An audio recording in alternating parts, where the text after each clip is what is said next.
Oke, selamat malam semuanya ya. Waduh, udah lama nggak live di sini di grup ya. Oke, malam ini temanya kita adalah apa ya? Bagaimana cara belajar yang membuat kita atau membuat Anda 95% berhasil. Ya. Jadi itulah tema kita malam ini. Nah, cara belajar ini telah saya praktekkan waktu saya kelas 3 SMP ya, kelas 3 SMP ya.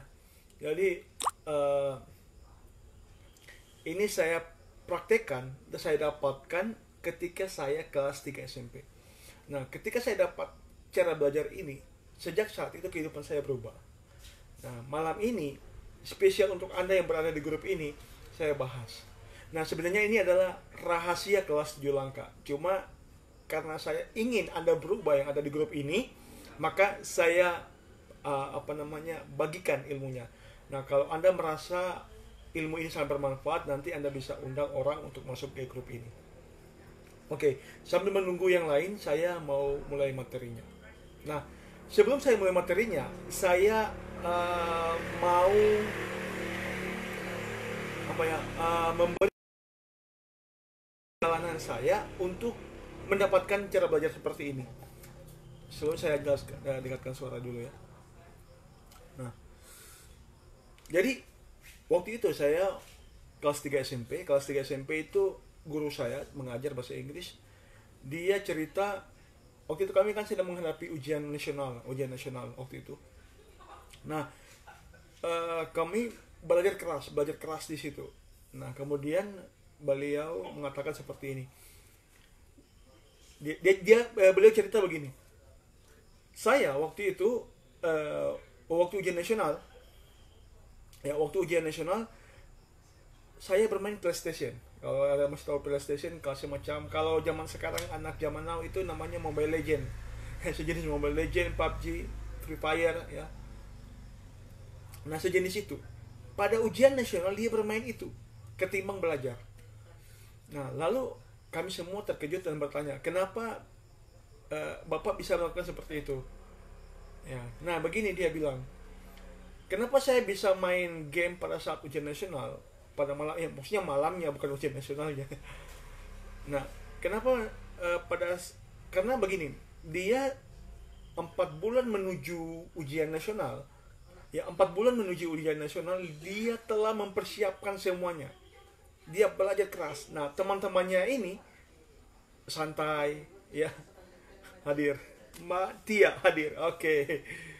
Nah, teman-teman dari guru saya ini, mereka santai-santai. Nah, guru saya ini dia tidak santai. Dia kerja keras, kerja keras.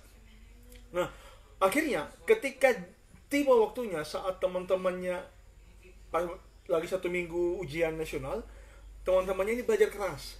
Nah, dia tengah santai. Dia menikmati karena dia bilang begini. Mas Aang, iya, apa kabar?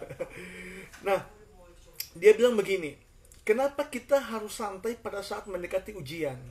Karena satu, ketika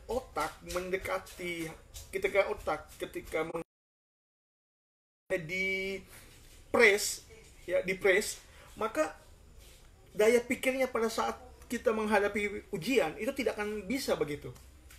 Pertama, kita ngantuk karena harus belajar. Nah, itu sama dengan ibaratnya kita mau isi air dalam ember ya. Kemudian kita mau isi dalam botol sekaligus dan berharap botol itu penuh seketika itu. Dan itu ternyata tidak bisa begitu. Nah, beliau cerita itu kepada saya. Cuma teman-teman saya menganggap, yang waktu itu teman-teman lain, mereka menganggap bullshit ya kan, bohong itu, masa seperti itu. Nah, tapi saya tidak. Saya ketika itu cara belajar itu masuk kepada saya anggap itu boleh. Saya merasa wah ini cocok ini. Saya praktekkan. Nah, saya praktekkan saat itu ketika mendekati ujian nasional itu kan semester akhir kan. Semester akhir kelas 3 semester 2. Nah, saya praktekkan itu.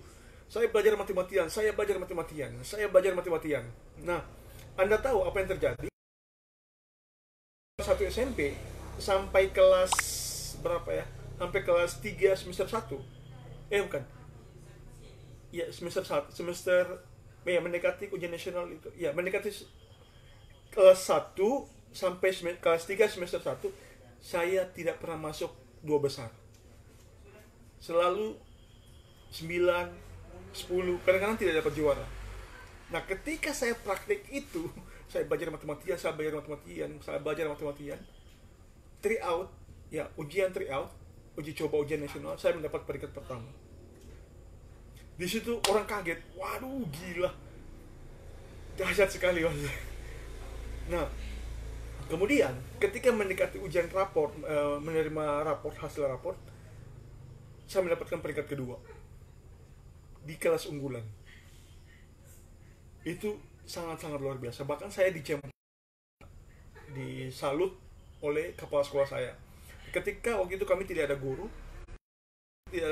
saya belajar matematika. Dan ketika kepala sekolah masuk, dia berkata seperti ini, orang ini dari semua siswa yang saya lihat, hanya orang ini yang mau belajar. Ya, coba kalian lihat sekeliling kalian, semuanya bermain, hanya dia yang mau belajar. Nah, sejak saat itu saya praktikkan di SMA. Ya, saya praktikkan di SMA. Nah, Anda tahu, ketika semua orang lagi santai, saya belajar. Orang lagi santai, saya belajar. Orang lagi santai, saya belajar. Ketika orang lagi belajar, saya santai. Nah, saya santai kapan? Ketika mendekati hari-hari perjuangan. Ya, hari-hari perjuangan saya santai. Saya menikmati, saya bermain bulu tangkis, saya tinggal review buka, ya, saya buka materi, tinggal mengulang. Nah, puji Tuhan, dari hasil itu saya selalu masuk 2 besar. Pertama di semester 1 saya juara 2. Di semester 2 saya juara 1. Begitu sampai kelas 2. Dan ketika waktu itu saya kecelakaan itu ditabrak, kaki patah, ya. Kaki saya patah, teman-teman. Jadi agak cacat sedikit. Nah, waktu itu saya tidak sekolah 3 bulan karena harus dirawat, ya kan. Jadi tidak sekolah selama 3 bulan. Nah, apakah saya harus berhenti belajar? Tidak, teman-teman. Saat itu ketika saya masuk sekolah, ketika saya masuk kelas 2 itu, saya cari semua guru yang berhubungan dengan mata pelajaran saya. Ya, saya mencari semua guru yang berhubungan dengan mata pelajaran. Saya kejar materi yang tertinggal, saya kerjakan semua tugas-tugas. Pokoknya, tapi teman-teman saya lain mereka santai. Ya, jadi ketika mereka sekolah, saya tidak sekolah 3 bulan. Jadi mereka santai. Saya tidak, saya cari guru. Saya waktu itu dengan kaki masih tidak terlalu sembuh. Saya cari semua guru, saya kejar. Dan Pak, Bu, tolong berikan tugas saya supaya saya bisa mendapatkan nilai. Saya kejar. Saya mendapatkan peringkat pertama umum. Juara 1, itu kita kan ada beberapa kelas. Juara 1, dan kelas A, ada juara satunya. Kelas B ada juara satunya. Kelas C ada juara satunya. Kelas D ada juara satunya. Nah, saya, dari semua juara 1, saya juara 1 yang terbaik. Nah, saya bilang, ilmu ini sampai sekarang saya masih praktek. Nah, ini sebelum saya jelaskan polanya. Ya, ini sudah banyak yang hadir, ya. Tapi sebelumnya saya mau sapa-sapa dulu, ya, sebelum saya lanjut. Bagaimana suara saya, jelas atau gimana? Kalau jelas, komennya jelas. Sebelum saya lanjut, ya, boleh komen kalau suara saya jelas.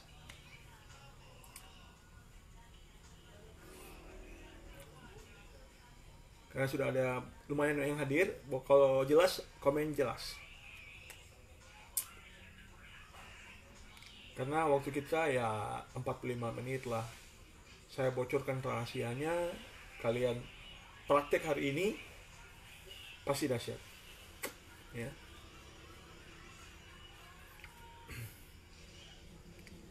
Ya, kalau jelas komen, ya, supaya saya tahu apakah saya harus perkecil atau perbesar suara saya.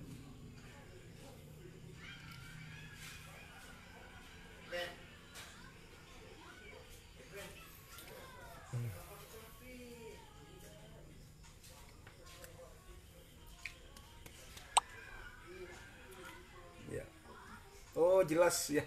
Master siap. Oke jelas ya. Nah kita lanjut ya. Jadi saya membagikan pengetahuan saya bukan hanya sekedar teori begitu. Bukan sekedar teori, tapi saya praktekkan. Saya praktekkan dan berhasil semuanya. Dan Anda tahu,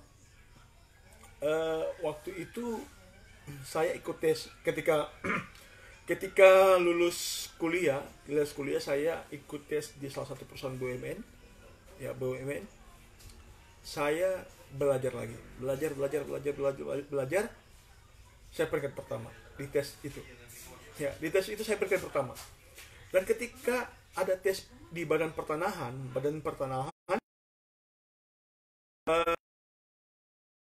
peringkat pertama lagi. Ya, karena kenapa? Saya punya. Dan ketika tes CPNS dari 200 orang, saya peringkat pertama lagi. Jadi itu bukan suatu kebetulan, pastinya tentunya dengan izin Tuhan ya, dengan izin Tuhan. Dan apa kalau Islam bilang ikhtiar ya, ikhtiar baru kita tawakal. Nah prinsip saya adalah begini, saya berjuang sebelum waktunya dan saya santai saat waktunya. Ya, paham ya? Saya berjuang keras sebelum waktunya dan saya santai pada waktunya. Itu dahsyat banget. Nah, lalu tidak hanya sampai di situ. Ketika kami prajabatan, ketika saya lulus CPNS, saya ikut salah satu perjabatan untuk menuju 100%. Nah, di situ kami diberikan tugas untuk mencatat semua materi. Itu waktu itu ada sekitaran 20 kalau nggak salah. 20 atau 15. Pokoknya catat minimal 2 lembar. 2 lembar kertas. Ya. Nah, di situ. Dan saat itu saya kerjakan. Ketika orang lain istirahat, saya kerja. Saya mencatat. Bahkan ketika mereka tertawa, saya tidak ketawa. Saya kerja terus, kerja. Mereka bilang, ayo James, santai, masih jauh kok. Tenang aja. Ya, tenang saja. Masih jauh kok. Saya tidak peduli. Saya pasang musik semangat, saya kerjakan. Ketika mereka santai, kami diberikan waktu 3 minggu untuk mengerjakan itu. Nah, saya makanya saya bilang begini, saya berjuang sebelum waktunya, saya santai saat waktunya. Saya kerjakan, seterusnya kerjakan. Ketika orang lain tidur, saya bekerja. Ketika orang lain istirahat, saya bekerja. Ya, pokoknya saat semua istirahat saya bekerja. Jadi saya kerjakan semuanya, kerjakan. Saya selesai 2 minggu. Bahkan kurang dari 2 minggu saya selesai. Semua materi saya rangkum, selesai. Nah, masuk minggu ketiga,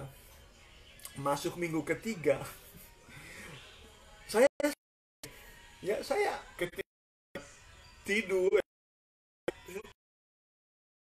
tadi, otak kalau di press pada saat waktunya, pertama kita akan malas, aduh, bosan, ya, stres, dan itu, waduh. Nah, kenapa saya mengerjakan itu? Karena waktu itu kami akan harus membuat 2 tugas ujian dan tugas semacam penelitian begitu, membuat konsepnya. Nah, jadi begini, kalau kita tidak menyelesaikan tugas sebelum waktunya dan kita menumpuk pekerjaan, maka pekerjaan yang dulunya satu bisa dikerjakan, kalau kita tumpuk maka semakin banyak, dan kita manusia tidak akan bisa menyelesaikan itu dalam waktu yang cepat. Pekerjaan yang banyak tidak bisa selesai dalam waktu cepat. Ya. Nah, ya nggak apa-apa Mas Ade ya. Nanti bisa simak. Nah, itu yang saya harapkan kepada teman-teman. Ya. Nah, itulah maksudnya, yang saya maksud adalah kalau kalian mau belajar, jadi sebelumnya saya ceritakan lagi ya. Jadi begini.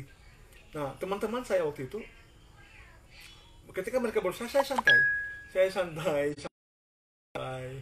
tertawakan mereka. Ketika mereka sudah ngantuk, saya tidur. Ketika mereka sudah mau stres, saya Karena kenapa? Saya sudah selesai tugasnya. Bahkan saya punya waktu yang banyak untuk istirahat dan punya waktu yang banyak untuk belajar sedikit. Ya. Nah, itulah. Jadi pola yang pertama, teman-teman, kalau teman-teman mau berhasil, ya. Kalau teman-teman mau berhasil di bisnis apapun, di bidang apapun, yang pertama,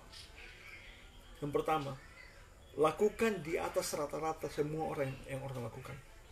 Nah, saya cerita sedikit. Artinya supaya Anda jangan berkata, wah, cuma ngomong doang, tidak pernah bukti. Nah, saya praktekkan lagi waktu saya kuliah ilmu ini, cara belajar ini. Apa yang saya praktekkan? Saya belajar main piano, piano dan gitar. Nah, pada saat itu kami main organ, keyboard, ya. Nah, waktu itu saya main keyboard. Nah, waktu itu saya belajar tahun 2012. Tahun 2012 kayaknya. Ya, 2012, Maret 2012. Nah, 2012 saya bulan 3 saya bermain piano, keyboard bersama ada beberapa teman saya, ya. 3 atau 4 orang perempuan. Cara main keyboard, ya. Dasarnya diajarkan. Kami cuma diajarkan begini. Nah, teman-teman saya yang lain berhenti mereka bosan karena jenuh. Saya tahu menyanyi, mereka menyanyi waktu itu vals. Saya waktu SMP saya menyanyi vals, ya. Dan menyentuh alat musik saja tidak pernah di pikiran saya harus bermain musik. Tapi kemauan saya karena begini, di pikiran saya melihat bahwa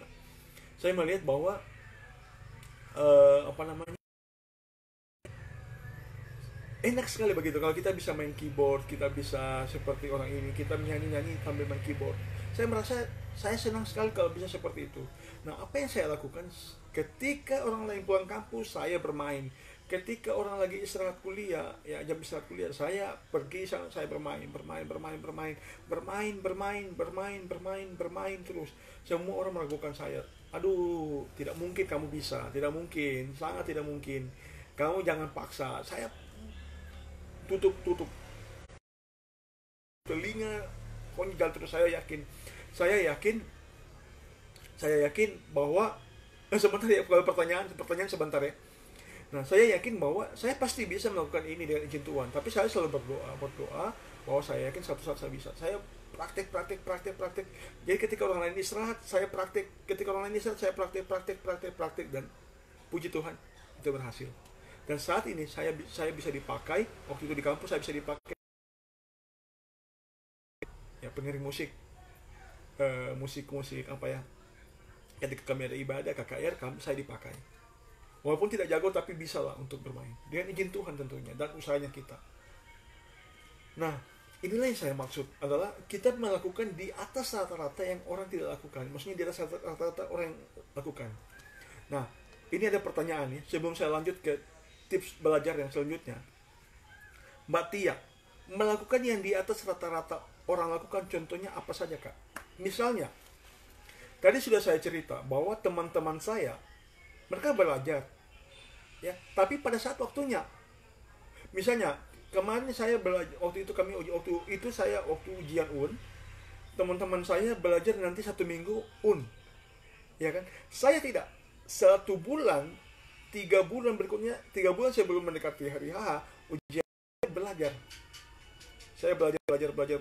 Artinya, ketika orang lain istirahat, saya tidak. Ketika orang lain istirahat, saya tidak. Ketika orang lain istirahat, kita tidak. Iya kan? Misalnya orang cuma butuh 2 jam untuk belajar. Kita harus 3 jam. Ya, ketika orang berlatih hanya waktu 2 menit, kita harus 10 menit.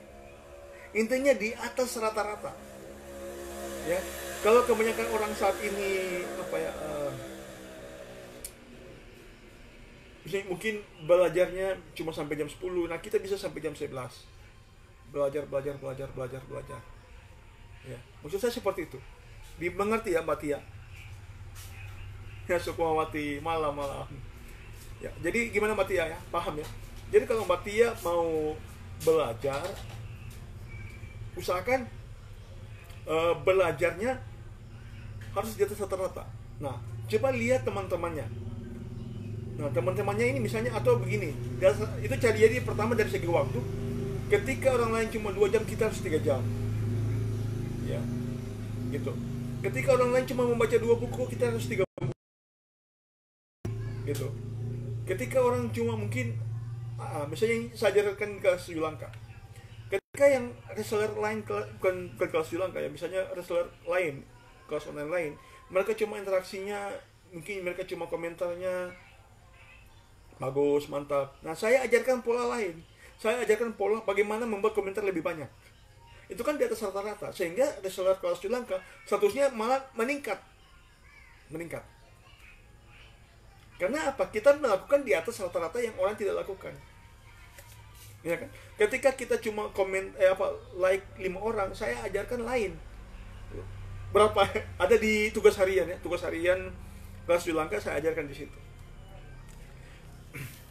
Jadi kita memaksakan diri kita untuk melakukan di atas rata-rata yang orang lakukan.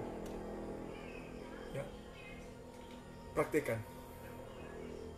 Yes, berulang-ulang. Sehingga karena begini, nah biasanya teman-teman ada yang tidak nyaman ketika kita merubah. Misalnya saya biasanya begini. Ini yang saya lakukan. Mungkin teman-teman research kalau Sri Lanka kurang tahu ya, tapi ini yang saya lakukan. Menurut teman-teman, kenapa saya bisa live, bisa berbagi sampai saat ini kepada kelas Sri Lanka, kepada tim MLM saya, tim bisnis jaringan saya, bahkan kepada anggota grup. Jadi saya punya 3. Dan dari mana semua pengetahuan saya, sehingga saya bisa berbagi seperti itu. Nah, saat teman-teman lain mungkin sudah tertidur, saya belajar, buka video di YouTube, ya, buka Facebook, baca buku, saya belajar lagi, belajar. Nah, sehingga ketika dapat pengetahuan baru, saya share. Ketika dapat pengetahuan baru, saya share. Sehingga reseller kelas Sri Lanka kebanyakan banyak update materi. Gini loh caranya, Jadi saya bisa tahu, kalau ketika dapat masalah ini, gini loh solusinya. Ketika dapat masalah ini, gini solusinya. Nah, kenapa saya bisa melakukan seperti itu? Karena saya memposisikan bahwa saya adalah seorang leader. Saya reseller saya. Nah, bayangkan kalau saya belajarnya sama, siapa yang mau berbagi begitu? Iya kan? Jadi yang pertama, lakukan di atas rata-rata semua yang orang lakukan. Kalau orang lain misalnya, jadi teman-teman kalau misalnya ada ikut ujian, kemudian misalnya ujiannya lagi 1 bulan, teman-teman 1 bulan itu belajar full, 3 hari istirahat. 2 hari istirahat, 2 hari tinggal review, buka buku, 1 harinya istirahat, refreshing, minum, jalan-jalan, besoknya tinggal buka lagi.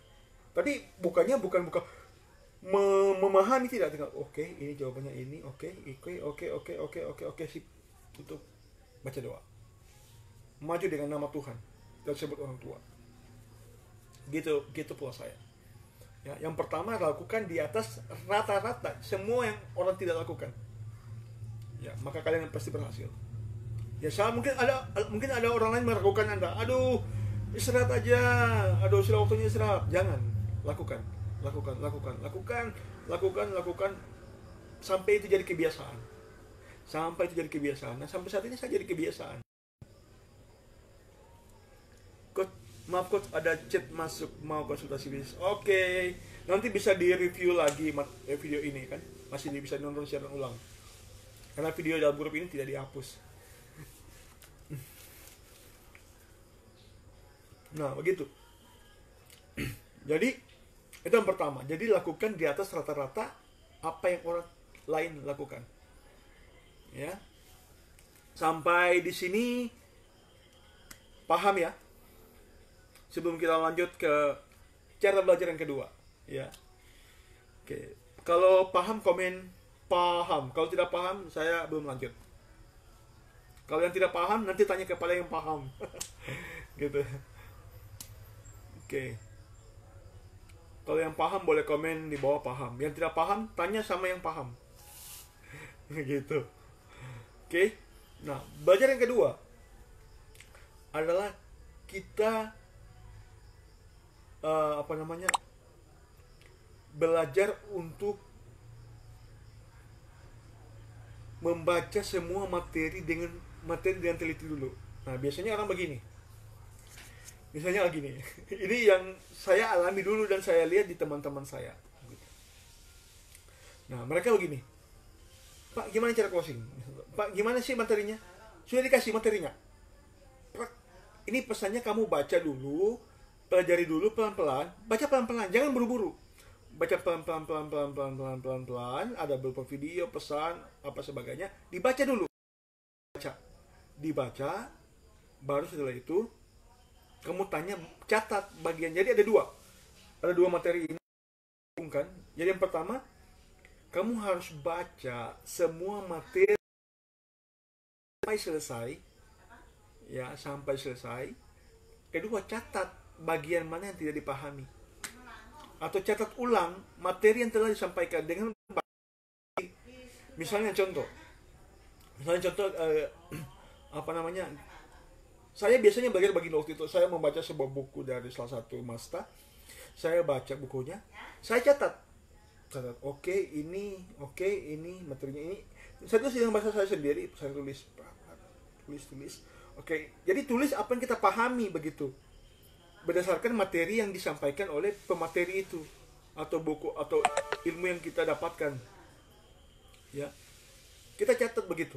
Oke, ini oke, materi-materinya. Jadi catat, baca sampai full, baca sampai selesai pesannya, tulis apa yang Anda pahami, tulis, oke, ini tulis. Kemudian tulis, oke, 1, ini yang saya tidak pahami, 2, ini yang 3. Nah, tulis apa yang Anda pahami, tulis apa yang tidak Anda pahami. Nah, yang Anda pahami dengan bahasa Anda sendiri. Yang tidak Anda pahami, Anda tulis lagi. Nah, biasakan untuk mencatat. Bawa buku. Ya, untuk awal sebaiknya bawa buku. Ya, ketika lagi. Tapi waktunya santai. Jadi makanya kalau belajar, teman-teman, untuk awal, misalnya bisa, kalau saya bisa waktu itu belajar jam 12 malam. Jam 11 atau jam 12 sampai jam 1 malam. Nah, tujuannya adalah ketika sunyi. Ketika sunyi saya belajar baca. Mungkin ada kopi di samping, saya belajar, baca. Minimal 1 jam Anda belajar. Karena kalau di jam 10-12 ke bawah itu masih agak ramai ya. Apalagi kita di tengah-tengah rumah kan, di tengah wabah corona ini banyak yang stay di rumah. Ya kemungkinan agak ramai rumah. Nah, Anda sebaiknya di jam-jam itu, karena itu saat itu masih sunyi. Anda baca, oke, catat. 1 jam saja, jam 12 sampai jam 1. Ya. Belajar. Jadi biasakan bawa buku catatan. Ya, karena begini teman-teman, otak kita tidak mampu memahami semua materi yang disampaikan, tidak mungkin. Makanya kenapa siswa disuruh bawa buku catatan? Buat apa mencatat materi yang tidak dipahami? Gitu. Bawa buku. Nah, ketika Anda terbiasa mencatat,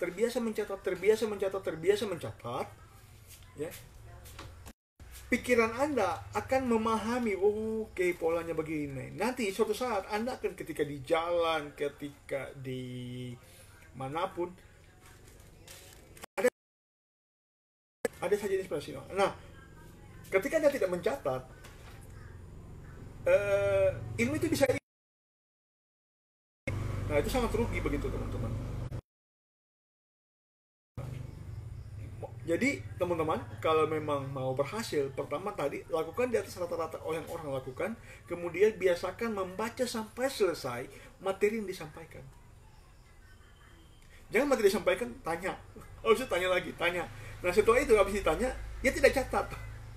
Akhirnya besoknya pertanyaannya sama juga, gitu. Pak, misalnya apa yang maksud dengan closing? Closing itu gini Pak. Nah, biarkan aja. Closing itu adalah, padahal closingnya sudah dijelaskan dalam video, oke? Dalam bentuk video. Nah, dia cuma dengar, oke Pak, oke, paham, Pak, paham. Iya Pak, paham. Nah, besoknya ketika dia kami kenal, dia tanya lagi, Pak, gimana tadi closingnya? Pak, gimana tadi closingnya? Aduh. Kalau pematerinya sabar, kalau pematerinya kalau gurunya di depan itu udah di apa, gabok, ditempeleng, udah digabok kayaknya gitu. Nah maksud saya teman-teman adalah itulah maksudnya, tanamkan bahwa Anda adalah leader begitu, calon leader. Leader itu apa? Apakah dia mau belajar terus? Apakah dia hanya mau meminta terus? Apakah dia hanya mau minta terus? Oke, sip, Mas Aang. Nanti download aja video ini ya. Nah, maksud saya teman-teman, kalau teman-teman mau berhasil, ya sebaiknya bawa buku catatan. Bawa buku catatan. Nah, kalau teman-teman ketika tertinggal buku catatan, teman-teman bisa salin di handphone. Jadi ketika dapat ilmu, salin di handphone ya. Saya pun sendiri sampai saat ini masih mencatat. Ketika dapat inspirasi, dapat ilmu, saya catat. Dapat inspirasi, ilmu, saya catat. Tidak perlu sempurna teman-teman, tapi tidak perlu sempurna. Yang penting ada catatannya. Tapi tuliskan dengan bahasa yang Anda pahami begitu. Ya, tulisnya dengan bahasa yang Anda pahami. Supaya apa? Ketika teman-teman lupa, ya, ketika bahasa master terlalu tinggi, ya, secara master terlalu tinggi, Anda dapat memahami dengan bahasa Anda sendiri, sehingga ketika Anda praktek, Anda jauh lebih mudah. Gitu. Nah, itu yang saya lakukan. Jadi ketika ada ilmu yang baru, saya baca sampai selesai. Dan sambil membaca, saya catat. Oke, ini poinnya ini poinnya ini, poinnya ini, poinnya ini. Biasakan mencatat. Jangan kita sejago. Apaan catat lah. Paling bisa tanya juga. Nah, kalau teman-teman seperti itu, ya tidak akan maju begitu. Ya, tidak akan maju. Makanya sebaiknya adalah yang teman-teman lakukan, bawa catatan. Setelah nonton video ini, pergi ke toko buku, ya, pakai masker jangan lupa, ya. Toko buku, beli album kecil, atau buku kalau memang mahal, ya beli buku apa ya? Beli buku sekolah saja yang harga 1.000 atau 2.000. Ya, kalau memang mahal buku album. Atau buku yang menarik lah, baru kemudian Anda tempel di situ, misalnya jadi gambar catatan bisnis atau apalah. Tulis, biasakan mencatat. Karena dengan mencatat, Anda menjadi seorang yang tanpa Anda sadari, ya, Anda sedang menulis sebuah buku. Ya. Bukunya untuk siapa? Untuk Anda sendiri. Anda belajar untuk menulis kembali, Anda belajar untuk membahasakan kembali, Anda belajar untuk bagaimana cara berbagi dengan bahasa Anda sendiri. Nah, saya berbagi seperti ini bukan berarti saya tidak mencatat. Ya. Nah, ketika kebiasaan mencatat Anda sudah bagus, maka tanpa catatan pun Anda bisa berbagi. Anda bisa jago. Nah, tapi untuk awalnya dasarnya adalah mencatat. Setelah ini Anda beli buku. Saran saya beli buku. Ya, kalau ini hanya saran kalau Anda mau berhasil. Tapi kalau tidak, ya jangan pernah berharap. Ya. Jangan pernah berharap kalau Anda akan sukses. Nonsense. Otak manusia itu terbatas untuk menyerap materi. Sangat terbatas. Kecuali Anda otaknya Albert Einstein. Albert Einstein baru Anda bisa. Ya, tapi kalau selama kita masih pemula, baru belajar, bawa catatan. Bukunya kecil-kecil ada. Begini ya. Beginilah. Ya, yang penting bisa mencatat. Bahwa ya ketika dapat atau beli buku atau nonton video di YouTube atau video kelas Yulanka, catat. Oke, poin-poinnya. Oke. Habis catat, ya praktekkan. Ya praktekkan apa yang telah Anda catat, praktekkan. Nah, ketika Anda lakukan ini terus menerus, praktek mencatat, maka itu jadi kebiasaan. Ya. Nah, ketika itu jadi kebiasaan, maka itu akan jadi karakter Anda. Ketika jadi karakter, maka kesuksesan akan mendatangi Anda. Buatlah pemantasan, akan jadi gitu ya. Jadi kesimpulannya adalah bagaimana supaya caranya berhasil, bagaimana cara belajar supaya Anda 95% berhasil. Yang pertama Anda harus melakukan di atas rata-rata yang orang lain lakukan. Misalnya, kalau mereka membaca 2 buku, Anda harus 3 buku. Ketika mereka belajar hanya 2 jam, Anda 3 jam. Ya, ketika mereka diberikan waktu menyelesaikan pekerjaan tiga 3 minggu, Anda selesaikan dalam waktu 2 minggu. Ya, ketika orang lain malas mencatat, Anda mencatat, begitu. Itu ya, itu polanya ya. Yang pertama, kemudian yang kedua, belajar membaca dulu materi yang disampaikan, baru bertanya. Jangan sedikit nanya. Nanti gurunya bilang, itu materinya kan ada, kenapa nggak dibaca? Gitu. Nah, habis sambil membaca catat. Bukunya sudah ada, Mas Tang. Buku catatan, kalau buku catatan ya beli di toko, beli di warung ya, beli di toko buku atau tempat percetakan. Ya, beli di sana. Beli buku album, bukan buku bisnis ya. Saya tidak jualan buku bisnis, tidak. Buku album untuk Anda mencatat, buku pulpen. Ya. Sebenarnya sih cuma tiga ya. Anda pertama lakukan di atas rata-rata, kemudian belajar membaca semua pesan yang disampaikan dulu sambil mencatat. Yang ketiga mencatat. Ya, itu cara belajar saya. Ya, lakukan di atas rata-rata orang lain. Ya, kemudian lakukan di atas rata-rata yang orang lain lakukan. Kemudian belajar untuk membaca semua pesan yang disampaikan. Ya, kemudian sambil membaca catat materi yang disampaikan dengan bahasa Anda sendiri. Ya, catat materi yang diberikan. Kemudian tuliskan bagian mana yang Anda tidak pahami. Nah, ketika Anda bertanya, Anda misalnya nanya via telepon. Kalau di kelas di Langkah kita konsultasi bisa lewat telepon. Anda catat, oke, ini tadi yang saya tanya, ini, oke, ini jawabannya. Sehingga pertanyaan tadi tidak terulang-ulang. Ya, catat, selesai. Nah, besoknya ketika Anda mau nanya, Anda sudah tahu, oke. Nah, ketika Anda konsultasi, Anda tidak perlu tanya lagi ke Mas, tanya, Pak, Mas James, ini gimana ini? Nah, kan sudah tahu, oke, ini masalahnya ternyata begini. Oke, ini masalahnya seperti ini, solusinya. Tanpa Anda sadar, Anda menjawab sendiri begitu. Nah, itu yang saya lakukan. Oke? Saya mau sudah live-nya ya. Kalau Anda mau tanya jawab, nanti komen di bawah. Ya, komen di bawah, nanti saya akan jawab pertanyaannya ya. Nah, saya harap Anda bisa praktik ilmu ini. Praktikkan dan rasakan bagaimana hasilnya ke depan. Dan saya harap Anda jadikan ini sebagai habit, kebiasaan, karakter Anda. Ketika Anda memantaskan diri untuk belajar, karena sukses itu soal pemantasan. Siapa yang memantaskan diri, maka sukses itu akan datang. Dan itu sudah saya praktikkan sendiri dalam kehidupan saya. Sehingga membuat saya selalu menjadi di atas peringkat terbaik. Ya, bukan bermaksud saya sombong ya, tapi tentunya dengan izin Tuhan. Ya. Nah, harapan saya Anda praktik ilmu ini, dan saya tunggu kisah sukses Anda berikutnya. Oke, kalau ada pertanyaan kita komen, Anda bisa komen di bawah, kita ngobrol di sana, saya akan jawab melalui komentar. Oke, sampai jumpa di video live minggu depan. Oke, dadah.